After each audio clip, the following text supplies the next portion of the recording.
Direct News TV. December 1, 2023. Israel-Hamas War, List of Key Events, Day 56. Truce, Prisoner and Captive Release. The Israeli army says it has resumed fighting against Hamas in the Gaza Strip. The resumption of hostilities came at about 7 a.m. local time, 5 o'clock Greenwich Mean Time, on Friday, as the deadline for the end of the week-long truce passed. Israeli airstrikes have been reported across Gaza. Hamas violated the operational pause, and in addition, fired toward Israeli territory. The IDF has resumed combat against the Hamas terrorist organization in the Gaza Strip, the Israeli military said. Israeli Prime Minister Benjamin Netanyahu said that Hamas did not agree to release further captives, infringing on terms of a truce, and that Israel remained committed to achieving its objectives as fighting resumed. 30 Palestinian prisoners were freed from Israeli jails following the seventh exchange of the truce, after 8 Israeli captives were released in Gaza. The International Committee of the Red Cross, ICRC, said it had facilitated the release and transfer of 19 Palestinian prisoners from Israeli detention centers to Ramallah. Thai captives freed after weeks of being held in Gaza have spoken of their relief after returning to Bangkok, where they were welcomed home by overjoyed relatives.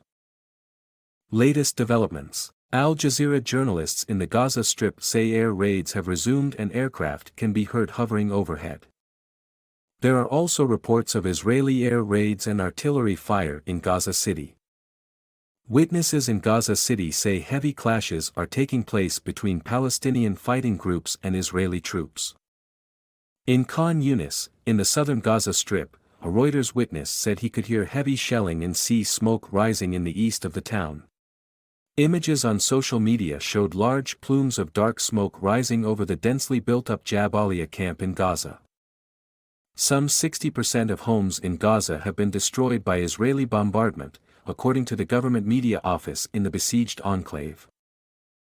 Diplomacy. Israel and Hamas agreed to add a 7th day of a humanitarian pause on Thursday, while Egyptian and Qatari mediators were working to negotiate a further extension of 2 days, Egypt's official state media agency said.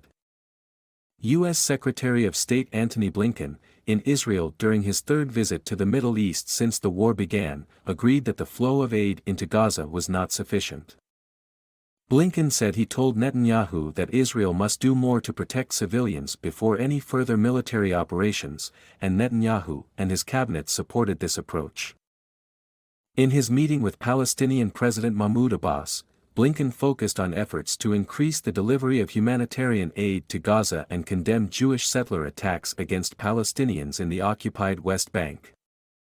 At COP28 in Dubai, Israeli President Isaac Herzog asked United Arab Emirates President Sheikh Mohammed bin Zayed Al Nahyan to use his political weight to help free all of the Israeli captives held in Gaza. My name is Kingsley. Please like, share and subscribe.